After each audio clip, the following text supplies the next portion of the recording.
ഇന്ത്യയുടെ ചരിത്രം ഒരു കഥയുടെ രൂപത്തിൽ അവതരിപ്പിക്കുന്ന ഈ വീഡിയോ സീരീസിലേക്ക് എല്ലാവർക്കും സ്വാഗതം. ഇന്ത്യയുടെ ചരിത്രം തന്നെ തിരുത്തിക്കുറിച്ച മുഗൾ ഡൈനാസ്റ്റിയുടെ സ്ഥാപകൻ ബാബർ എങ്ങനെയാണ് ഇന്ത്യയിലെത്തിയത്? ജംഗീസ് ഖാൻ്റെയും ടിമുറിൻ്റെയും പിൻതലമുറക്കാരനായ ബാബറിൻ്റെ ആദ്യകാല ജീവിതത്തിൽ നിന്ന് നമുക്ക് മുഗൾ രാജവംശത്തിൻ്റെ കഥ പറഞ്ഞു തുടങ്ങാം. 1483 മധ്യേഷ്യയിലെ ഫെർഗാനയിലാണ് സഹീറുദ്ദീൻ മുഹമ്മദ് ബാബർ ജനിക്കുന്നത്. ഇന്ന് ഈ പ്രദേശം ഉസ്ബെക്കിസ്ഥാനിലാണ്. അദ്ദേഹം ജനിച്ചത് ഒരു രാജകുടുംബത്തിലായിരുന്നു. അച്ഛൻ ടിമുറിൻ്റെ പിൻതലമുറക്കാരനും അമ്മ ജംഗീസ് ഖാൻ്റെ പിൻതലമുറക്കാരിയുമായിരുന്നു. ബാബറിന് വെറും 12 വയസ്സ് മാത്രം പ്രായമുള്ളപ്പോഴാണ് അദ്ദേഹത്തിൻ്റെ പിതാവ് മരണപ്പെടുന്നത്.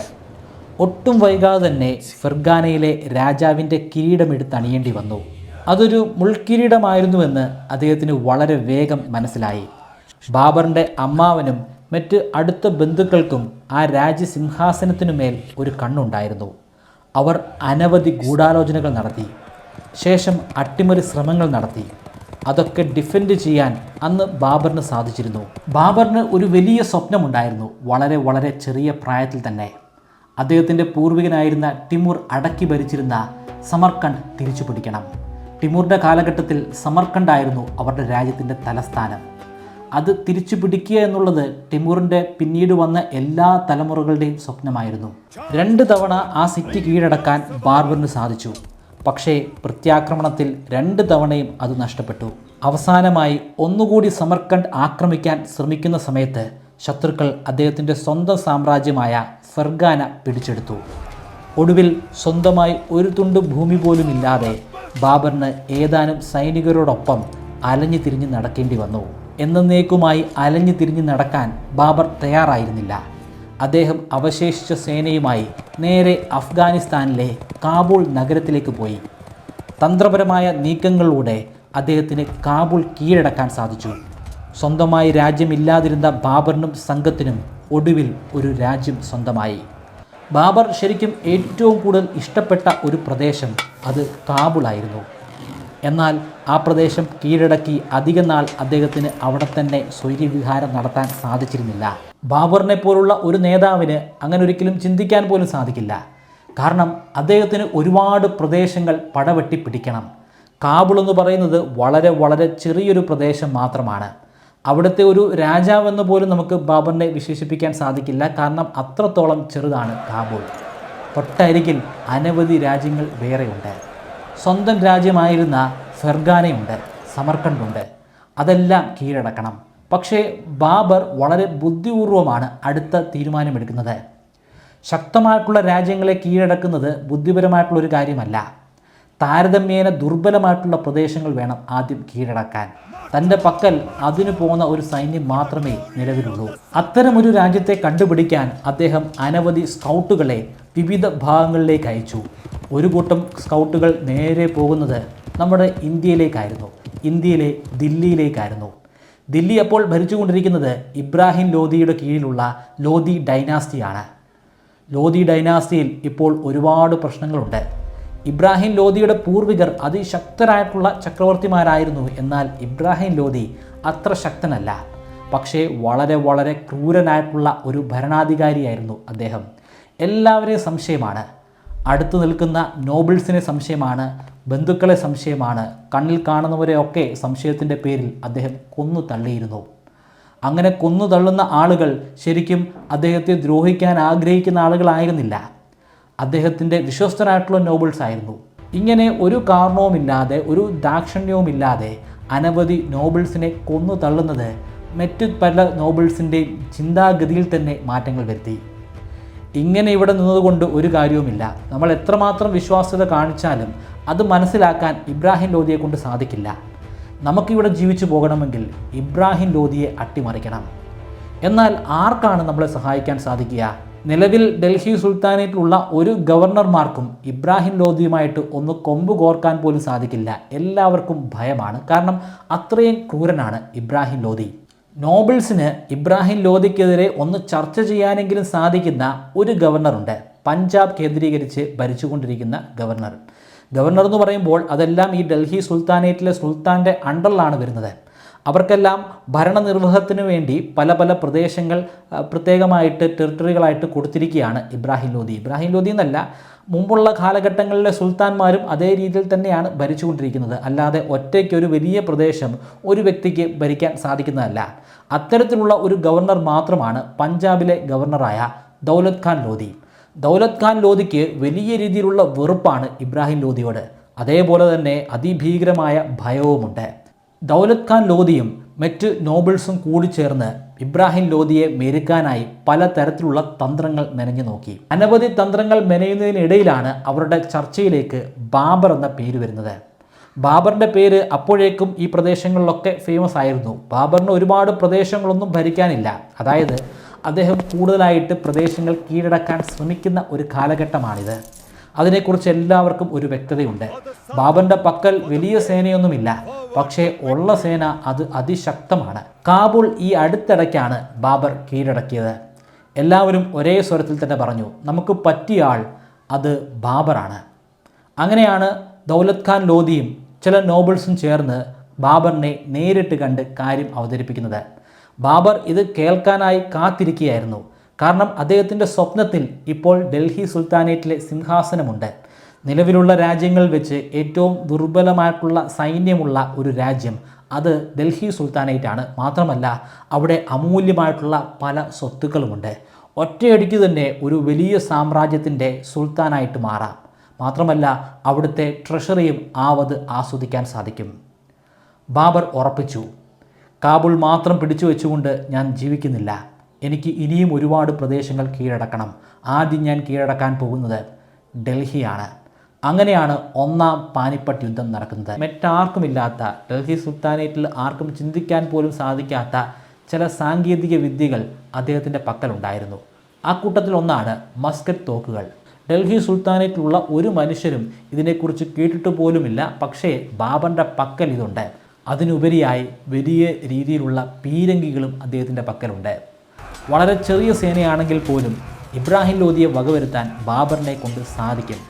യുദ്ധത്തിൽ ബാബറിൻ്റെ ഒപ്പം ഉണ്ടായിരിക്കുന്നത് വെറും 15,000-ഓളം വരുന്ന സേനയാണ്. അതേസമയം ഇബ്രാഹിം ലോധിയോടൊപ്പം ഉള്ളത് 1,00,000-ൽ പരം സേനയാണ്. ഓടി വരുന്ന 1,00,000-ഓളം വരുന്ന സേനയിൽ അനവധി ആനകളുണ്ട്. ആ ആനകൾ ഒരു കാലഘട്ടത്തിൽ പോലും പീരങ്കിയുടെ ഒച്ച കേട്ടിട്ടില്ല.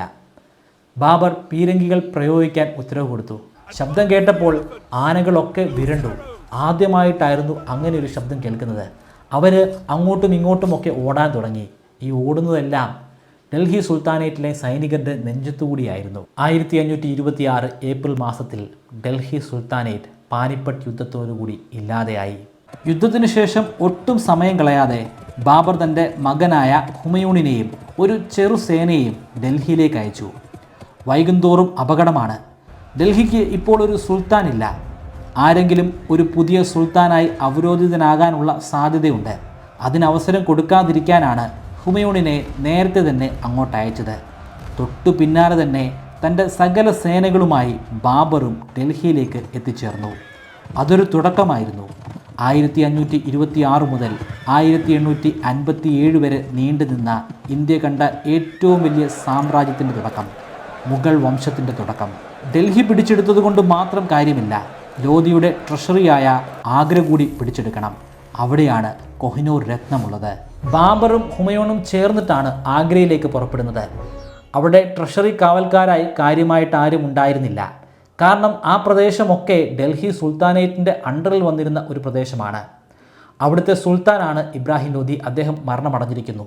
ഇപ്പോഴത്തെ സുൽത്താനായ ബാബറിൻ്റെ കീഴിലാണ് ആഗ്ര വരുന്നത്. അതുകൊണ്ട് കാര്യമായിട്ട് വിയർപ്പൊഴുക്കാതെ അവർക്ക് ആ ട്രഷറി സ്വന്തമാക്കാൻ സാധിച്ചു. അവിടെ എണ്ണിയാൽ ഒടുങ്ങാത്തത്ര ധനമുണ്ടായിരുന്നു. ആ ധനമൊക്കെ തൻ്റെ സൈനികർക്ക് വേണ്ടി ബാബർ വീതിച്ചു കൊടുത്തു. അവശേഷിച്ച ധനം അദ്ദേഹം മറ്റ് നോബിൾസിനായിട്ട് വിധിച്ചു കൊടുത്തു. കാരണം നോബിൾസിൻ്റെ സഹായമില്ലാതെ അദ്ദേഹത്തിന് ഭരണം നടപ്പിലാക്കാൻ സാധിക്കില്ല.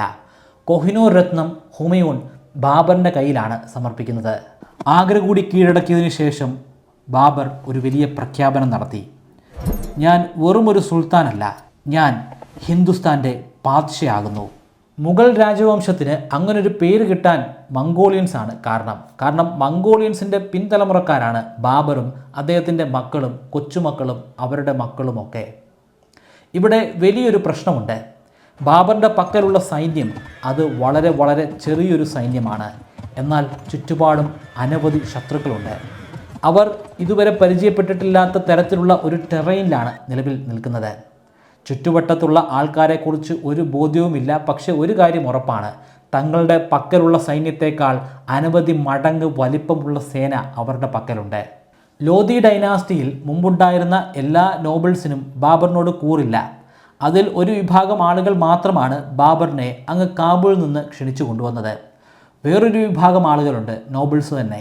അവർക്ക് ബാബറിനെ കണ്ടുകൂടാ. അവർ പല രീതിയിൽ ബാബറിൻ്റെ ഭരണത്തെ അട്ടിമറിക്കാൻ ശ്രമിച്ചുകൊണ്ടിരിക്കുകയാണ്.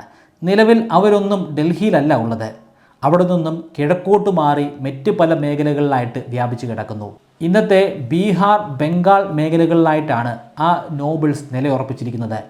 അവരവിടെ നിലയുറപ്പിക്കുക മാത്രമല്ല, കൂടുതലായി സൈന്യത്തെ ഉണ്ടാക്കിക്കൊണ്ടിരിക്കുകയാണ്. അവർക്ക് ആവശ്യത്തിനുള്ള പരിശീലനങ്ങൾ കൊടുത്തുകൊണ്ടിരിക്കുകയാണ്.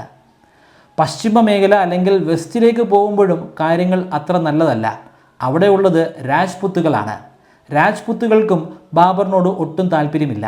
മുമ്പുണ്ടായിരുന്ന ഡൽഹി സുൽത്താനേറ്റിലെ സുൽത്താൻമാരോട് പോലും രാജ്പുത്തുകൾക്ക് താല്പര്യമില്ല. അവരുടെ ആജന്മ ശത്രുക്കളായിരുന്നു. എന്നാൽ അവരെ കാണുന്നതിനേക്കാൾ കൂടുതൽ ദേഷ്യത്തോടു കൂടിയാണ് ബാബറിനെയും സംഘത്തെയും രാജ്പുത്തുകൾ കാണുന്നത്. കാരണം ഡൽഹി സുൽത്താനേറ്റിലുണ്ടായിരുന്ന സുൽത്താൻമാർ ശരിക്കും ഡൽഹിയിൽ തന്നെ ജനിച്ചവരാണ്. അവരുടെ പൂർവികരും ഡൽഹിയിൽ തന്നെ ജനിച്ചവരാണ്. കുറേയധികം വർഷം പിന്നിലേക്ക് പോകുമ്പോൾ മാത്രമാണ് അവരുടെ പൂർവികർ അഫ്ഗാനിസ്ഥാനിലും മറ്റ് പരിസര പ്രദേശത്തുമൊക്കെ ആയിട്ട് ജനിച്ചത്. അതുകൊണ്ട് ഡൽഹി സുൽത്താനേറ്റിലുണ്ടായിരുന്ന സുൽത്താൻമാർ ഇന്ത്യക്കാരായിട്ട് തന്നെയാണ് രജ്പുത്തുകൾ കണ്ടിരുന്നത്. പക്ഷേ ബാബർ അങ്ങനൊരു വ്യക്തിയെയല്ല. അദ്ദേഹം തികച്ചും ഒരു ഫോറിനർ മാത്രമാണ്. ഇന്നത്തെ രാജസ്ഥാൻ മേഖലയിലായിരുന്നു അന്നത്തെ രാജ്പുത്തുകൾ ഏറ്റവും കൂടുതൽ ഉണ്ടായിരുന്നത്. അനവധി ചെറു രാജ്യങ്ങളായിട്ട് അവർ ഡിവൈഡ് ചെയ്തിട്ടുണ്ടായിരുന്നു. എന്നാൽ അവരെയെല്ലാം ഒന്നിപ്പിക്കാൻ ഒരു നേതാവ് ഉയർന്നു വന്നു. അതാണ് മേവാറിലെ റാണ സംഗ. ബാബർ ഡൽഹി പിടിച്ചെടുത്തിട്ട് ഒരു വർഷം കഴിഞ്ഞു. 1527.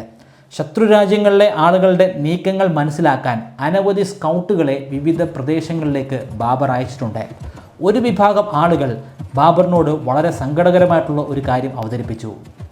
റാണ സംഖ്യയുടെ കീഴിൽ ഒരു വലിയ സേന ഡൽഹി ലക്ഷ്യം വെച്ച് മാർച്ച് ചെയ്തുകൊണ്ടിരിക്കുകയാണ്. എപ്പോൾ വേണമെങ്കിലും അവർ ഇവിടെ എത്തിച്ചേരാം. ആ കാലഘട്ടത്തിൽ തന്നെ ഡൽഹി കേന്ദ്രീകരിച്ചുണ്ടായിരുന്ന ഒരു ആസ്ട്രോളജർ ഒരു പ്രവചനവും നടത്തി. അവർ വരുന്നത് ചുമ്മാ വന്നു പോകാൻ വേണ്ടി മാത്രമല്ല, ബാബറിനെ ഇല്ലായ്മ ചെയ്യാൻ അവരെ കൊണ്ട് സാധിക്കും. ഈ യുദ്ധത്തിൽ തോക്കാൻ പോകുന്നത് മുഗളന്മാരാണ്. ഇതിനെ തുടർന്ന് മുഗൾ രാജവംശത്തിൻ്റെ കീഴിലുണ്ടായിരുന്ന സൈനികരുടെ മൊറേൽ ശരിക്കും താഴോട്ട് പോയി. എല്ലാവരും ദുഃഖത്തിലാണ്. മരിക്കാൻ അവർക്കൊക്കെ നല്ല ഭയവുമുണ്ട്. ആ ഒരു അവസ്ഥയിലാണ് ബാബർ ചരിത്രത്തിൽ തന്നെ ഏറ്റവും നിർണായകമായിട്ടുള്ള വളരെ പ്രശസ്തമായിട്ടുള്ള ഒരു പ്രസംഗം അവതരിപ്പിക്കുന്നത്. തൻ്റെ പക്കലുണ്ടായിരുന്ന സൈനികരെ എല്ലാം മുന്നിൽ നിർത്തിക്കൊണ്ട് അദ്ദേഹം ആക്രോശിച്ചു. നമ്മൾ ഇവിടെ നടത്താൻ പോകുന്നത് ഒരു സാധാരണ യുദ്ധമല്ല, ഇത് ജിഹാദാണ്. ദൈവീകമായിട്ടുള്ള ഒരു യുദ്ധമാണ്. ഇസ്ലാമിനെ സംരക്ഷിക്കുന്നതാണ് നമ്മുടെ ദൗത്യം. ഇസ്ലാം കൂടുതൽ പ്രദേശങ്ങളിലേക്ക് വ്യാപിപ്പിക്കുന്നതാണ് നമ്മുടെ ലക്ഷ്യം. അതുകൊണ്ട് തന്നെ ഈ യുദ്ധത്തിൽ നിങ്ങൾ മരണപ്പെട്ടാൽ ഒരു രീതിയിലും ഭയപ്പെടേണ്ട ആവശ്യമില്ല. കാരണം മരണപ്പെടുന്ന നിങ്ങൾ നേരെ പോകുന്നത് സ്വർഗ്ഗലോകത്തേക്കായിരിക്കും. ഇനി നിങ്ങൾ വിജയിക്കുകയാണെങ്കിൽ ഈ ലോകത്തിലെ ഏറ്റവും വലിയ ഹീറോസായിട്ട് നിങ്ങൾ മാറും. നിങ്ങൾക്ക് ആവശ്യത്തിനുള്ള പണം ഞാൻ നൽകും. ആവശ്യത്തിനുള്ളതെന്നല്ല, നിങ്ങൾ അർഹിക്കുന്നതിലും കൂടുതൽ പണം ഞാൻ നിങ്ങൾക്ക് നൽകിയിരിക്കും. അത് ഞാൻ തരുന്ന ഉറപ്പാണ്. ഇത് ശരിക്കും വർക്കൗട്ടായി. അവിടെ ഉണ്ടായിരുന്ന സൈനികർക്കെല്ലാവർക്കും ഒരു പ്രത്യേക എനർജി ലഭ്യമായി. മരിക്കാൻ ഒട്ടും ഭയമില്ലാത്ത ഒരു ചാവേർ പടയായി ആ സേന ഒറ്റ നിമിഷത്തിൽ മാറി. റാണ സംഖ്യയുടെ കീഴിലുള്ള സൈനികരും ഒട്ടും മോശമല്ല, രജ്പുത്തുകളാണ്, ധീരന്മാരാണ്. അവർക്ക് മരിക്കാൻ ഒരു ഭയവുമില്ല. അങ്ങനെ അതിശക്തമായിട്ടുള്ള ഒരു യുദ്ധം ഇവിടെ ആരംഭിക്കുന്നു. ബാറ്റിൽ ഓഫ് ഖൻവ എന്ന പേരിലാണ് ഈ യുദ്ധം അറിയപ്പെടുന്നത്. ആഗ്രയ്ക്ക് വളരെ അരികിലുള്ള ഒരു ഗ്രാമമായ കൻവയിലാണ് യുദ്ധം നടക്കുന്നത്. ബാബർ അദ്ദേഹത്തിൻ്റെ പഴയ യുദ്ധത്തിൽ നടത്തിയ അതേ കാര്യങ്ങൾ തന്നെയാണ് ഇവിടെയും നടപ്പിലാക്കുന്നത്. എതിരാളികളായിട്ടുള്ള രജ്പുത്തുകളുടെ പക്കൽ അനവധി ആനകളുണ്ട്. ആ ആനകൾ ജീവിതത്തിൽ ഒരിക്കൽ പോലും വെടിയൊച്ചകൾ കേട്ടിട്ടില്ല. ബാബറിൻ്റെ പക്കലാണെങ്കിൽ ആ കാലഘട്ടത്തിലെ ഏറ്റവും ശക്തമായിട്ടുള്ള പീരങ്കികളുണ്ട്, കൂടാതെ തോക്കുകളുമുണ്ട്. യുദ്ധം ആരംഭിച്ച ഘട്ടത്തിൽ തന്നെ ആ തോക്കുകൾ ഗർജിച്ചു. ആ പീരങ്കികളിൽ നിന്നും വരുന്ന ശബ്ദം കേട്ട് ആനകൾ അങ്ങോട്ടും ഇങ്ങോട്ടുമൊക്കെ ഓടി. പക്ഷേ ലോധി ഡൈനാസ്റ്റിയിൽ ഉണ്ടായിരുന്ന സൈനികരെ പോലെ ആയിരുന്നില്ല രജ്പുത്തുകൾ. ആനയുടെ ഇടിയേറ്റ് മരിക്കാൻ അവർക്ക് ഭയമൊന്നും ഉണ്ടായിരുന്നില്ല. ലോധി ഡൈനാസ്റ്റിയിൽ ഉണ്ടായിരുന്ന അനവധി ആളുകൾ അവിടെ നിന്നും ഓടി രക്ഷപ്പെട്ടു. പക്ഷേ രജ്പുത്തുകൾ അവിടെ നിന്ന് ഓടി രക്ഷപ്പെടാൻ കൂട്ടാക്കിയില്ല. അതിശക്തമായിട്ടുള്ള ഒരു യുദ്ധമായിരുന്നു. ആ യുദ്ധത്തിൽ വിജയിക്കുന്നത് ബാബറാണ്. ബാബറിൻ്റെ കുശാഗ്രബുദ്ധിയുടെ മുൻപിൽ റാണാസംഗയ്ക്ക് പരാജയപ്പെടേണ്ടി വന്നു. ബാറ്റിൽ ഓഫ് കൻവ പാനിപ്പട്ട് യുദ്ധത്തിനേക്കാൾ പ്രശസ്തമാണ്. പക്ഷേ പലപ്പോഴും അതിനെക്കുറിച്ച് ആരും അങ്ങനെ പറയാറില്ലെന്ന് മാത്രം. പാനിപ്പട്ട് യുദ്ധത്തിനാണ് എല്ലാവരും പ്രാധാന്യം കൊടുക്കുന്നത്. പാനിപ്പട്ട് യുദ്ധം അത് ശക്തമായിട്ടുള്ള ഒരു ഡൈനാസ്റ്റിക്കെതിരെയുള്ള ഒരു യുദ്ധമായിരുന്നില്ല. ഇബ്രാഹിം ലോധിയുടെ കീഴിലുണ്ടായിരുന്ന സൈനികർ ദുർബലരായിരുന്നു. പക്ഷേ ബാറ്റിൽ ഓഫ് കൻവയിലെ ശത്രുക്കൾ അവർ അതിശക്തരായിരുന്നു. ആദ്യത്തെ യുദ്ധം ജയിച്ചതുകൊണ്ട് ബാബറിനും അദ്ദേഹത്തിൻ്റെ പിൻഗാമികൾക്കും ഡൽഹി സ്വന്തമാക്കാൻ സാധിക്കില്ല. കാരണം ചുറ്റുപാടും ശത്രുക്കളാണ്. ആ ശത്രുക്കൾ ഒരു ഭീതി ഉണ്ടാക്കണമെങ്കിൽ അതിശക്തനായിട്ടുള്ള ഒരു ശത്രുവിനെ ബാബർ പരാജയപ്പെടുത്തണം. അങ്ങനൊരു പരാജയം ഉണ്ടായത് ബാറ്റിൽ ഓഫ് കൻവയിൽ വെച്ചാണ്. ബാറ്റിൽ ഓഫ് കൻവ നടന്നതോടുകൂടി എല്ലാവർക്കും ഒരു ധാരണയുണ്ടായി. ബാബർ ഇവിടെ വന്നത് വെറുതെ വന്നു പോകാൻ വേണ്ടിയല്ല, എക്കാലത്തേക്കുമായി ഇവിടെ ഭരിക്കാൻ വേണ്ടി തന്നെയാണ്. മുഗൾ ഡൈനാസ്റ്റിയുടെ സ്ഥാനം ഉറപ്പിക്കുന്ന ഒരു യുദ്ധമായി മാറി ബാറ്റിൽ ഓഫ് കൻവ. 2 വർഷങ്ങൾ കൂടി കഴിഞ്ഞു. 1529. അപ്പോഴേക്കും ബീഹാർ കേന്ദ്രീകരിച്ചുണ്ടായിരുന്ന അഫ്ഗാൻ നോബിൾസ് ഒരു വലിയ സേനയെ ഉണ്ടാക്കി കഴിഞ്ഞിരുന്നു. സേനയെല്ലാം സുശക്തമാണെന്ന് ഉറപ്പുവരുത്തിയതിനു ശേഷം അവർ ഡൽഹിയിലേക്ക് യാത്ര പുറപ്പെട്ടു. അപ്പോഴേക്കും ഈ വിവരം അങ്ങ് ബാബറിൻ്റെ കാതിലെത്തിയിട്ടുണ്ടായിരുന്നു. കാരണം രാജ്യത്തിൻ്റെ വിവിധ മേഖലകളിൽ അതിർത്തിയും പിന്നിട്ട് അനവധി സ്കൗട്ടുകൾ രഹസ്യ വേഷങ്ങൾ ബാബറിന് വേണ്ടി പ്രവർത്തിക്കുന്നുണ്ടായിരുന്നു. അവിടെ നിന്ന് ശത്രുക്കൾ പുറപ്പെട്ട അതേ സമയം തന്നെ ബാബറും ബീഹാർ ലക്ഷ്യം വെച്ച് പുറപ്പെട്ടു. ഈ 2 കൂട്ടരും കൂട്ടിമുട്ടുന്നത് ഘാഗ്ര നദിയുടെ തീരത്ത് വെച്ചിട്ടാണ്. അവിടെയാണ് ബാറ്റിൽ ഓഫ് ഖാർഗ ആരംഭിക്കുന്നത്. ശക്തമായിട്ടുള്ളൊരു യുദ്ധമായിരുന്നു. എന്നാൽ റാണാസംഗയുമായിട്ട് നടന്നിട്ടുള്ള അത്രയും കേമവുമായിരുന്നില്ല. യുദ്ധത്തിൽ വിജയിച്ചത് ബാബറിൻ്റെ സേനയാണ്. അതിന് ചുക്കാൻ പിടിച്ചത് അദ്ദേഹത്തിൻ്റെ പീരങ്കി ഉണ്ടകളുമായിരുന്നു. മുഗൾ ഡൈനാസ്റ്റിയിൽ തന്നെ ഏറ്റവും ശക്തരായിട്ടുള്ള ഭരണാധികാരികൾ ഒരാളായിരുന്നു ബാബർ. ബാബറിനെ കുറിച്ച് ചരിത്രത്തിൽ നമുക്ക് ഒരുപാട് കാര്യങ്ങൾ പഠിച്ചു മനസ്സിലാക്കാനായിട്ടുണ്ട്. പക്ഷേ ഈ ബാബർ ഡൽഹിയിൽ വെറും 4 വർഷം മാത്രമാണ് ഉണ്ടായിരുന്നത്. ആ 4 വർഷത്തിനിടയിൽ വളരെ ധീരമായിട്ടുള്ള അനവധി ചെറുത്തുനിൽപ്പുകളും പോരാട്ടങ്ങളുമാണ് കാഴ്ചവെക്കാൻ അദ്ദേഹത്തെ കൊണ്ട് സാധിച്ചത്. പക്ഷേ ഡൽഹി അല്ലെങ്കിൽ ആഗ്രയെ അദ്ദേഹം അത്രയ്ക്കൊന്നും സ്നേഹിച്ചിരുന്നില്ല. ആഗ്രയിലെ കാലാവസ്ഥയോട് അദ്ദേഹത്തിന് ഒട്ടും താല്പര്യമുണ്ടായിരുന്നില്ല. അദ്ദേഹം വന്നത് എവിടെ നിന്നാണ്? കാബൂളിൽ നിന്നാണ്. കാബൂളിലെ കാലാവസ്ഥ കുറച്ചുകൂടെ സുഖകരമായിരുന്നു. അത്രയധികം ചൂടൊന്നുമില്ല. ഒരുപാട് പൂന്തോട്ടങ്ങൾ അവിടെ ഉണ്ടായിരുന്നു. ഒരുപാട് ഫലങ്ങൾ ഉണ്ടായിരുന്നു. അത്തരത്തിൽ പൂന്തോട്ടങ്ങളും ഫലങ്ങളുമൊക്കെ ആഗ്രയിൽ വെച്ചു പിടിപ്പിക്കാനുള്ള ശ്രമങ്ങൾ ബാബറിൻ്റെ ഭാഗത്തു നിന്നുണ്ടായിട്ടുണ്ട്. അങ്ങനെയാണ് മുഗൾ ഡൈനാസ്റ്റിയിലെ ഏറ്റവും പ്രശസ്തമാർന്ന മുഗൾ ചാർബാഗുകൾ ആരംഭിക്കുന്നത്. മുഗൾ ചാർബാഗുകളിൽ തന്നെ ആദ്യത്തെ ചാർബാഗായ ആരം ബാഗ് ബാബറാണ് സ്ഥാപിച്ചത്. ചാർബാഗ് എന്ന് പറയുമ്പോൾ 4 ചാനലുകളുള്ള ജലത്തിൻ്റെ ഒരു കൈവരി. അങ്ങനെ ആർട്ടിഫിഷ്യലായിട്ട് നിർമ്മിക്കുന്ന കൈവരികളുടെ വിവിധ ഭാഗങ്ങളിലായി അനവധി പൂക്കൾ വെച്ച് പിടിപ്പിച്ച് മനോഹരമായിട്ടുള്ള ഗാർഡൻ ഉണ്ടാക്കുന്നു. ഇതേ ചാർബാഗ് തന്നെയാണ് നിലവിൽ താജ്മഹലിൻ്റെ മുൻപിലുമുള്ളത്. ഈ 4 വർഷത്തിനിടയിൽ അദ്ദേഹം ഇന്ത്യയെക്കുറിച്ച് വിവരിക്കുന്ന, അദ്ദേഹത്തിൻ്റെ സ്വന്തം ജീവിതത്തെക്കുറിച്ച് വിവരിക്കുന്ന, ചിന്തകളെക്കുറിച്ച് വിവരിക്കുന്ന ഒരു ഓട്ടോബയോഗ്രഫിയും എഴുതി. അതാണ് ബാബർനാമ. ഇന്ത്യയുടെ ചരിത്രത്തിൽ തന്നെ ഏറ്റവും സത്യസന്ധമായിട്ടുള്ള ഒരു ഓട്ടോബയോഗ്രഫി ആയിട്ടാണ് ബാബർനാമയെ ചരിത്രകാരന്മാർ കാണുന്നത്. അദ്ദേഹത്തിൻ്റെ ജയങ്ങൾ മാത്രമല്ല, അദ്ദേഹത്തിൻ്റെ പരാജയങ്ങളെക്കുറിച്ച് പോലും അതിൽ പരാമർശിക്കുന്നുണ്ട്. യുദ്ധങ്ങളെക്കുറിച്ചും അതുപോലെ പൊളിറ്റിക്സിനെക്കുറിച്ചും മാത്രമല്ല ഇതിൽ എഴുതിയിട്ടുള്ളത്.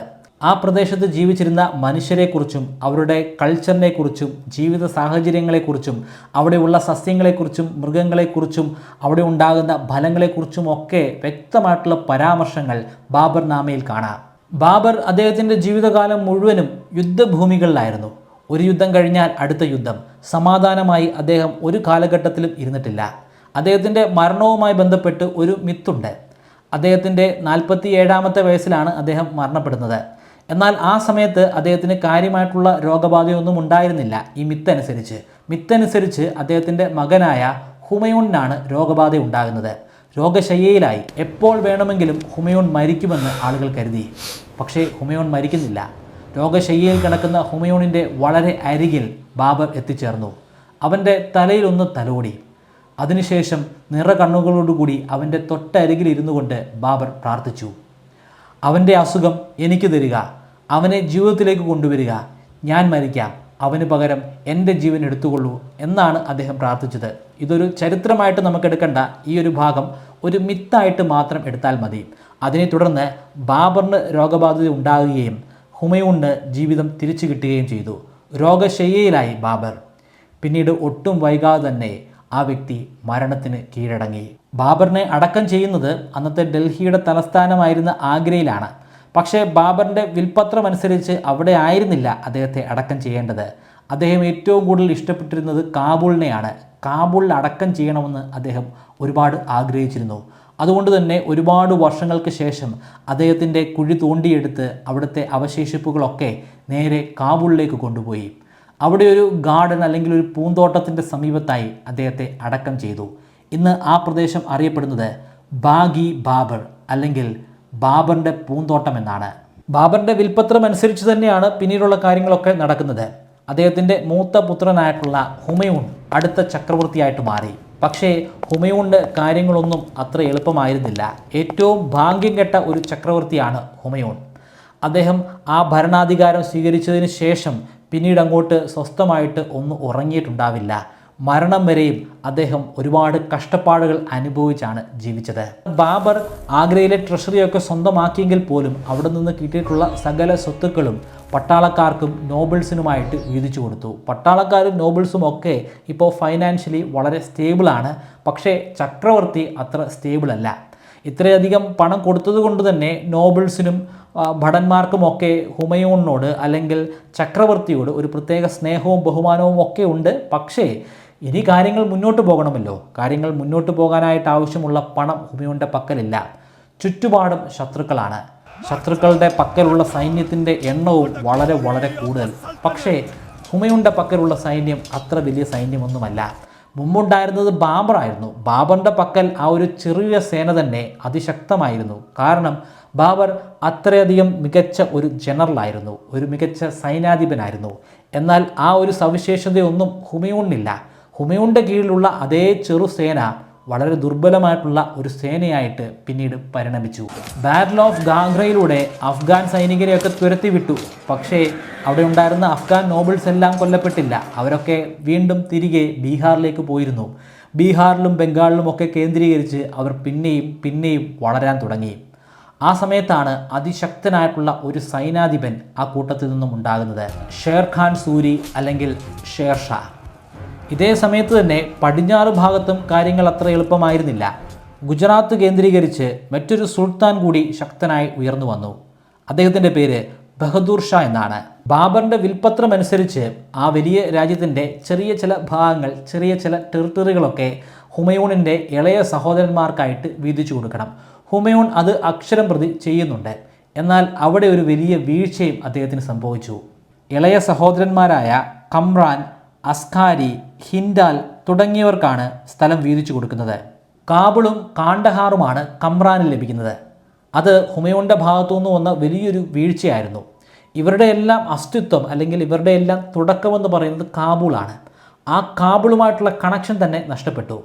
കാബൂളിൽ നിന്ന് കിട്ടിയിരുന്ന സൈനികരായിരുന്നു ഏറ്റവും ലോയലായിട്ടുള്ള, രാജാവിനോടൊപ്പം നിൽക്കുന്ന, ജീവൻ പോലും കൊടുക്കാൻ തയ്യാറായിട്ടുള്ള സൈനികർ.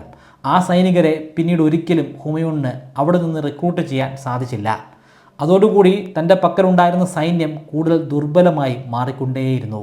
ഹുമയൂൺ ബാബറിനെ പോലെ കർക്കശക്കാരനായിട്ടുള്ള ഒരു പൊളിറ്റീഷ്യനോ ധീരനായിട്ടുള്ള ഒരു ജനറലോ ഒന്നും ആയിരുന്നില്ല. എന്നാൽ ഇൻ്റലിജൻ്റ് ആയിട്ടുള്ള ഒരു വ്യക്തിയായിരുന്നു. വളരെ ദയാലുവായിരുന്നു. ബാബറിനേക്കാൾ ആളുകളോട് കൂടുതൽ സ്നേഹവും ബഹുമാനവും ഹുമയൂണിനുണ്ടായിരുന്നു. നല്ല വിദ്യാഭ്യാസം ഉണ്ടായിരുന്നു. ഒരുപാട് കവിതകൾ വായിച്ചിരുന്നു, കവിതകളെ സ്നേഹിച്ചിരുന്നു. ആസ്ട്രോളജിയിലും വലിയ താല്പര്യമുണ്ടായിരുന്നു. ഹുമയൂൺ അധികാരത്തിലേറി ഒട്ടും വൈകാതെ തന്നെ യുദ്ധങ്ങളും ആരംഭിച്ചു. ഒരൊറ്റ പ്രധാനപ്പെട്ട യുദ്ധമല്ല, അനവധി ചെറു യുദ്ധങ്ങളാണ് നടക്കുന്നത്. ഗുജറാത്ത് കേന്ദ്രീകരിച്ച് ഭരിച്ചുകൊണ്ടിരിക്കുന്ന ബഹദൂർ ഷായാണ് യുദ്ധങ്ങളുടെയൊക്കെ ചുക്കാൻ പിടിക്കുന്നത്. ആ യുദ്ധങ്ങളിലൊക്കെ ഹുമയൂണിന് ജയിക്കാനും സാധിച്ചു. പക്ഷേ അതുകൊണ്ടൊന്നും അദ്ദേഹത്തിന് സ്വസ്ഥമായിട്ട് ഡൽഹിയിൽ ഇരിക്കാൻ സാധിക്കുമായിരുന്നില്ല. കാരണം അങ്ങ് കിഴക്ക് ഭാഗത്തു നിന്ന് കുറേ കൂടി ശക്തമായിട്ടുള്ള ഒരു ശത്രുവിൻ്റെ ഭാഗത്തു നിന്നുള്ള ആക്രമണങ്ങൾ അദ്ദേഹത്തിന് നേരിടേണ്ടി വന്നു. അതാണ് ശക്തനായ ഷേർഷാ സൂരി. 1539 ഷേർഷാ സൂരി ഒരു വലിയ സേനയുമായി ഡൽഹിയെ ആക്രമിക്കാൻ ശ്രമിച്ചു. ഡൽഹിയിലേക്ക് മാർച്ച് ചെയ്യുകയാണ്. എന്നാൽ ഗംഗാ നദിയുടെ തീരങ്ങളിൽ എത്തിച്ചേർന്നപ്പോൾ ഡൽഹിയിൽ നിന്നും ഹുമയൂണിൻ്റെ സേനയും അവിടെ എത്തിച്ചേർന്നിരുന്നു. അവിടെ ഇനി യുദ്ധം ആരംഭിക്കാൻ പോവുകയാണ്. ഈ യുദ്ധമാണ് ബാറ്റിൽ ഓഫ് ചൗസ എന്ന പേരിൽ അറിയപ്പെടുന്നത്. രണ്ട് കൂട്ടരും യുദ്ധ ക്യാമ്പുകൾ ഉണ്ടാക്കി. ആ ക്യാമ്പിൽ നിന്നുകൊണ്ടാണ് ഇനി ദിവസങ്ങളോളം നീണ്ടു നിൽക്കാൻ പോകുന്ന യുദ്ധം ആരംഭിക്കുന്നത്. അപ്രതീക്ഷിതമായിട്ടുള്ള ഒരു ആക്രമണം ഷേർഷാ സൂരിയുടെ ഭാഗത്തുനിന്നുണ്ടായി. ഹുമയൂണും സംഘവും അതൊട്ടും പ്രതീക്ഷിച്ചിരുന്നില്ല. അതുകൊണ്ട് തന്നെ യുദ്ധത്തിൻ്റെ ആദ്യ ഘട്ടത്തിൽ തന്നെ ഹുമയൂൺ പിന്നോക്കം പോയി. ബാബറിനെ പോലുള്ള ചടുലമായിട്ടുള്ള നീക്കങ്ങളൊന്നും ഹുമയൂണിന് നടത്താൻ സാധിക്കുമായിരുന്നില്ല. അവിടെ ഉണ്ടായിരുന്ന അനവധി സൈനികർ കൊല്ലപ്പെട്ടു. അവശേഷിച്ച ആളുകളൊക്കെ അവിടെ നിന്നും ഓടി രക്ഷപ്പെട്ടു. ഹുമയൂൺ ഓടി രക്ഷപ്പെടുന്നില്ല. അദ്ദേഹത്തിന് വളരെ ക്രൂരമായിട്ടുള്ള പരിക്കുകൾ ഏറ്റുവാങ്ങേണ്ടി വന്നു. ഒടുവിൽ ഏകദേശം മരിക്കാറായിട്ടുള്ള അവസ്ഥയിൽ അദ്ദേഹത്തെ ഗംഗാ നദിയിലേക്ക് വലിച്ചെറിയുകയായിരുന്നു. ഒടുവിൽ നിസാം എന്ന വ്യക്തിയാണ് അദ്ദേഹത്തെ രക്ഷപ്പെടുത്തുന്നത്. ആ നദിയിൽ നിന്നും നിസാം രക്ഷപ്പെടുത്തിയില്ലായിരുന്നെങ്കിൽ ഹുമയൂണിൻ്റെയും മുഗൾ രാജവംശത്തിൻ്റെയും അന്ത്യം അതോടുകൂടി സംഭവിച്ചേനെ. എന്നാൽ മുഗൾ രാജവംശം ഇല്ലാതെയായില്ല. ഹുമയൂൺ രക്ഷപ്പെട്ടു. ഹുമയൂൺ ആഗ്രയിലേക്ക് ഓടിപ്പോയി. അദ്ദേഹത്തിന് ഡൽഹി ഇപ്പോഴും നഷ്ടമായിട്ടില്ല. പക്ഷേ ഷേർഷാ എപ്പോൾ വേണമെങ്കിലും ഡൽഹിയിൽ എത്തിച്ചേരും. ഡൽഹിയും അദ്ദേഹം സ്വന്തമാക്കും. അതിനു മുമ്പ് കുറച്ചുകൂടെ ശക്തമായിട്ടുള്ള ഒരു സേനയെ ഉണ്ടാക്കിയെടുക്കണം. അതിനുവേണ്ടി ആദ്യം അദ്ദേഹം സഹായം ആവശ്യപ്പെടുന്നത് അദ്ദേഹത്തിൻ്റെ പ്രിയപ്പെട്ട സഹോദരനായ കമ്രാനോടാണ്. കമ്രാൻ്റെ പക്കൽ ഒരുപാട് സേനയുണ്ട്.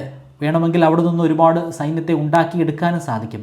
പക്ഷേ കമ്രാൻ അതൊന്നും കേൾക്കാൻ കൂട്ടാക്കിയില്ല. കമ്രാന് ഹുമയൂണിനോട് വലിയ താല്പര്യമൊന്നും ഉണ്ടായിരുന്നില്ല. കമ്രാന് മാത്രമല്ല, മറ്റ് സഹോദരന്മാരും പുച്ഛത്തോടുകൂടി മാത്രമാണ് ഹുമയൂണിനെ നോക്കിക്കണ്ടത്. കയ്യിലുള്ള പണം ഉപയോഗിച്ചിട്ട് പരമാവധി സൈന്യത്തെ ഉണ്ടാക്കിയെടുക്കാനായി അദ്ദേഹം ശ്രമിച്ചു. അപ്പോഴേക്കും 1 വർഷം കഴിഞ്ഞിരുന്നു. ഷേർഷാ സൂരി വീണ്ടും ഡൽഹിയെ ആക്രമിച്ചു. ഈ യുദ്ധമാണ് ബാറ്റിൽ ഓഫ് ഖനൂജ് എന്ന പേരിൽ അറിയപ്പെടുന്നത്. ശക്തമായിട്ടുള്ള ഷേർഷയുടെ സൈന്യവുമായിട്ട് പിടിച്ചു നിൽക്കാൻ പോലും ഹുമയൂണിന് സാധിച്ചില്ല. അദ്ദേഹത്തിന് കീഴടങ്ങേണ്ടി വന്നു. ഇത്തവണയും അദ്ദേഹം ജീവനോടുകൂടി രക്ഷപ്പെട്ടു. അദ്ദേഹവും അദ്ദേഹത്തിനോടൊപ്പമുണ്ടായിരുന്ന ഒരു ചെറു സേനയും പിന്നീടുള്ള 15 വർഷക്കാലം അലഞ്ഞു തിരിയുകയാണ്.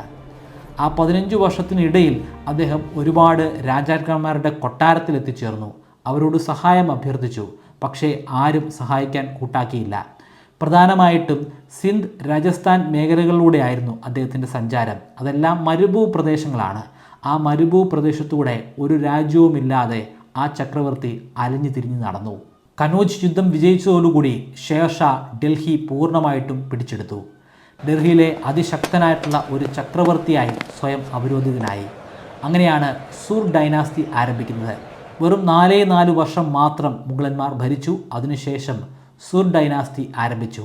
ഷേർഷാ ആ കാലഘട്ടത്തിലെ ഇന്ത്യയിൽ തന്നെ ഏറ്റവും ശക്തനായിട്ടുള്ള ഒരു ചക്രവർത്തിയായിരുന്നു. ആർക്കും അദ്ദേഹത്തെ കീഴടക്കാൻ സാധിക്കുമായിരുന്നില്ല. എന്നാൽ അദ്ദേഹത്തെ കീഴടക്കാനായി, പ്രതികാരം ചെയ്യാനായി ഹുമയൂൺ നിരന്തരം പരിശ്രമിച്ചുകൊണ്ടേയിരുന്നു. ഒരു സ്ഥലത്തു നിന്നും സഹായം തേടി മറ്റൊരു സ്ഥലത്തേക്ക് അദ്ദേഹം യാത്ര ചെയ്തുകൊണ്ടേയിരുന്നു. ഒരു തവണ തിരസ്കരിച്ച സഹോദരന്മാരോട് അദ്ദേഹം വീണ്ടും സഹായം ആവശ്യപ്പെട്ടു. പക്ഷേ അവരൊന്നും സഹായിക്കാൻ കൂട്ടാക്കിയില്ല. അങ്ങനെയാണ് ഹുമയൂണിൻ്റെ ഏറ്റവും വലിയ ശത്രുസ്ഥാനത്ത് നിന്നും ഷേർഷാ മാറി പകരം അദ്ദേഹത്തിൻ്റെ പ്രിയപ്പെട്ട സഹോദരന്മാർ ആ സ്ഥാനത്തെത്തിച്ചേരുന്നത്. 1542 മുഗൾ സാമ്രാജ്യത്തിലെ വളരെ നിർണായകമായിട്ടുള്ള ഒരു സംഭവം നടന്നു. അന്ന് ഹുമയൂണും അദ്ദേഹത്തോടൊപ്പം ഉണ്ടായിരുന്ന ആളുകളും ഗുജറാത്തിലെ ഫോർട്ട് ഓഫ് ഉമർകോട്ടിൽ ഒരു അതിഥിയായി നിൽക്കുകയാണ്. സിന്ധ് മേഖലയിലാണ് ഈ ഫോർട്ട് സ്ഥിതി ചെയ്യുന്നത്. അദ്ദേഹത്തോടൊപ്പം അദ്ദേഹത്തിൻ്റെ പ്രിയപ്പെട്ട പത്നിയുമുണ്ട്, ഹമീദ ബാനു ബീഗം.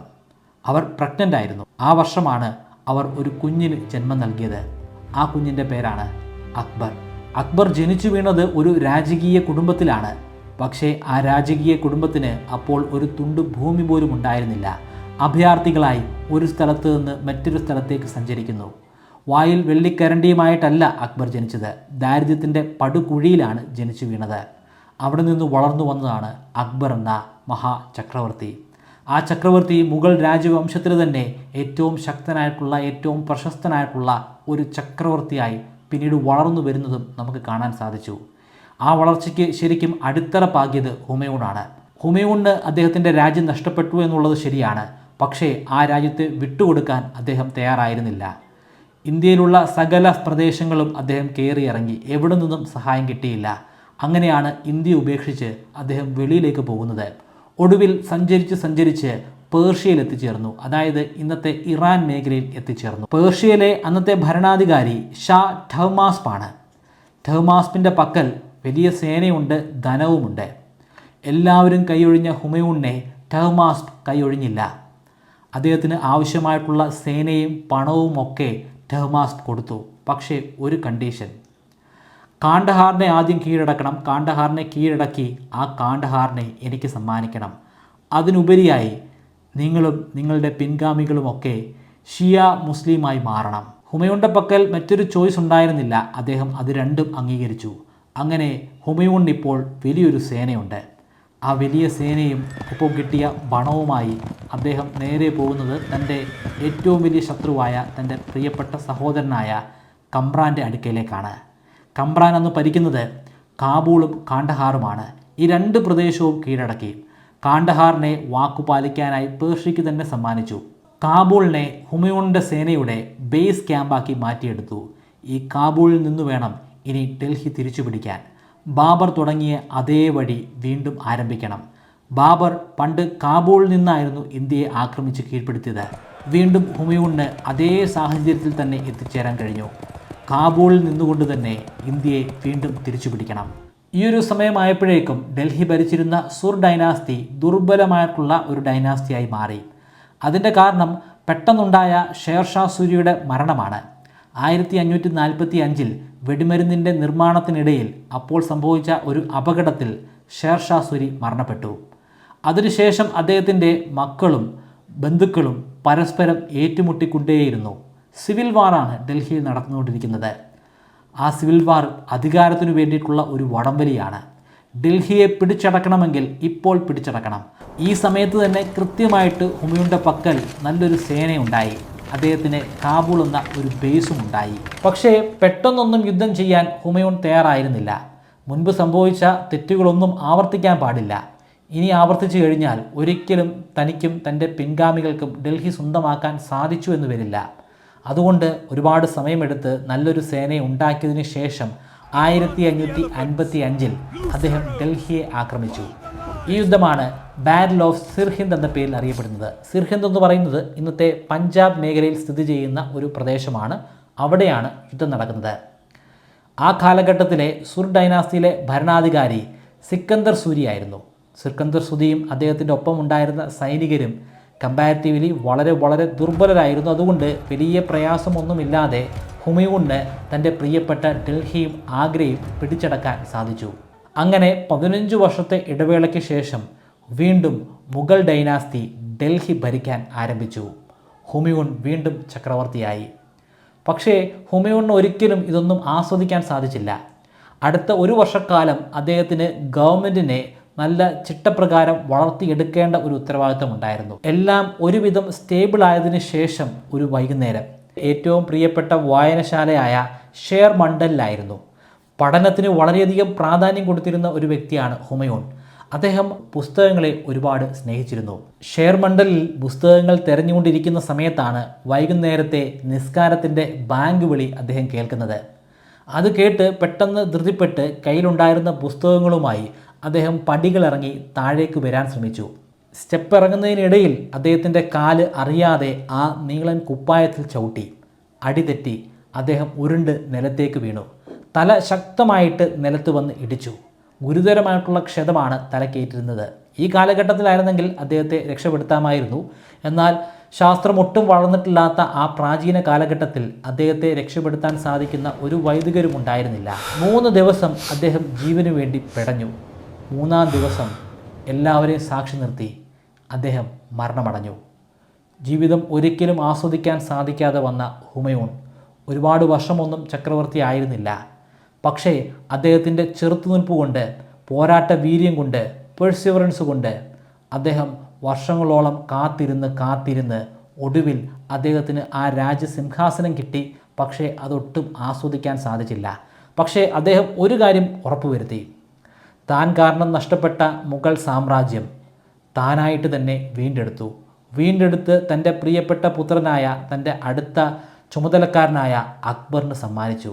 അതിനുശേഷം മാത്രമാണ് ഹുമയൂൺ മരണമടഞ്ഞത്. ഇനി അങ്ങോട്ട് അക്ബറിൻ്റെ കാലഘട്ടമാണ്.